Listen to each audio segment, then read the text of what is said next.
How to change a Facebook page name. If you find this video helpful, drop a like and subscribe. But anyways, getting into it, it's very simple to go ahead and do this.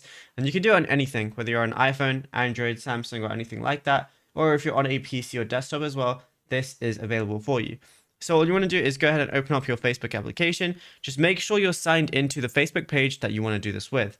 Then on the top left, you're going to see those three lines. So go ahead and click on those. And then you're going to see settings and privacy as one of the options. Once you click on that, go over to settings, which is the first option again. And then from here, go ahead and scroll down. Now you're going to see a few different things like verify your page, page details, and things like that. Now, once you're in audience and visibility, one of the options that you're going to see is page setup. It's also the one I'm highlighting right now.